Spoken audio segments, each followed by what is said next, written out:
Well, you do. You get that. You have a collection of kindred souls and kindred spirits here.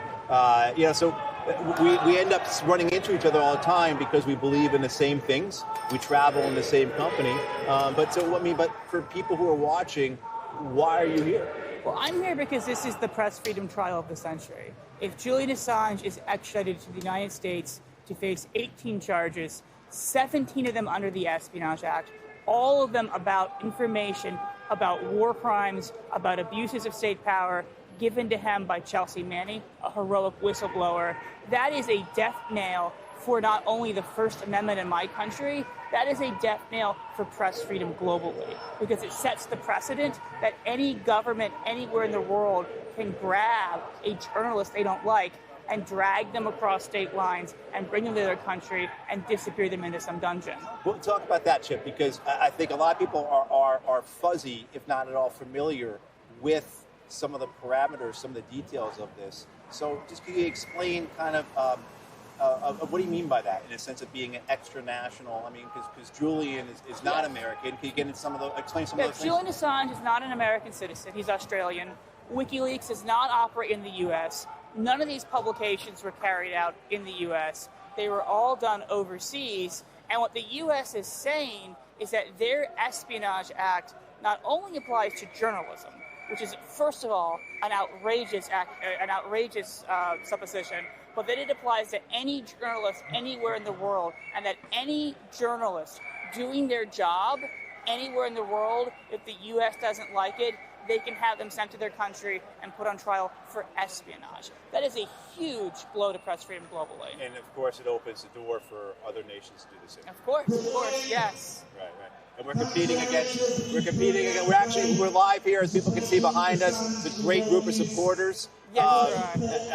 Speeches are going to begin soon, so I think we're going to go to the speeches in a moment. But any last words in terms of what you want people to know today as we go into these extradition hearings, or as Julian goes into this extradition hearing? I just think it's incredibly important not to think about this as something from a long time ago. I recognize that collateral murder was 14 years ago. I recognize the Iraq and Afghanistan wars may seem like old news, but those injustices still live with us, and right now we are seeing a genocide in Gaza. We're seeing a rush to war with Iran, and there are people within the government right now who want to come forward and are being intimidated by these types of Espionage Act prosecutions. And there are journalists who want to tell the truth, not like what the New York Times is doing, where they publish the same sort of lies they published in the Iraq War, right? But who want to tell the truth. And this prosecution of Julian Assange, I mean, it would be happening right now either way, but to have that in the midst of one of the biggest outbreaks of dissent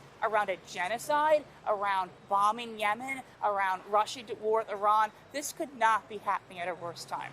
Right, but in the thing what you said about, you referenced the Times there, but isn't the Times and other, Jacobin, Jacobin? I mean, aren't you all under the same threat? We are, yes, we are. Yeah. Yes, the Times is under the same threat. The Jacobin is under the same threat. The Moxon is under the same threat. If Julian Assange is convicted in the U.S., this creates a precedent that any newspaper can be prosecuted. The Obama administration called it the New York Times problem because the same type of conduct and some of the same documents were published by the New York Times. Right, and the other track on this that I like to talk about is that there's in order to censor speech, you have to be aware of the speech. Yes. So you could give us so in the U.S., of course, it's First Amendment, free speech protections, also the right to assembly, freedom of religion, etc., freedom of the press. But also you have the Fourth Amendment in the United States, which relates to surveillance. And oftentimes we see this in parallel, right? The suppression of the First Amendment along with the Fourth Amendment. And so in your role, because you all work on this as well, how do you see this in terms of not just the overt censorship, but the spying that goes alongside of it to make sure the government knows what people are saying in order to censor it? Sure. Defending Rights and Dissent, my organization, was ruthlessly spied on by J. Edgar Hoover back in the 60s.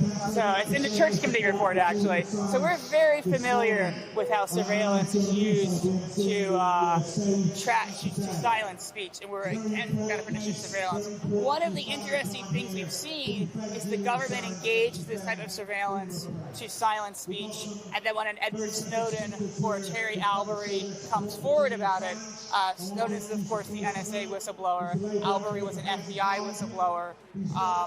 They then put them in jail under the Espionage Act. So you have this interrelated thing where you're silencing people through surveillance. When conscientious government employees come forward and point this out, they're then silenced under the Espionage Act. Right, exactly. I mean, there's such a... I think we're going now to the speeches, if that's correct.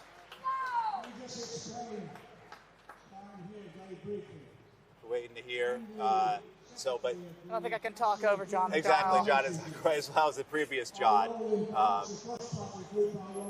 Okay, we are going to the speeches because this is a live event, which is why people like live stream. But we're going to the speeches now. Chip, we're going to talk to you later. Pleasure to Thank see you. you. Of course.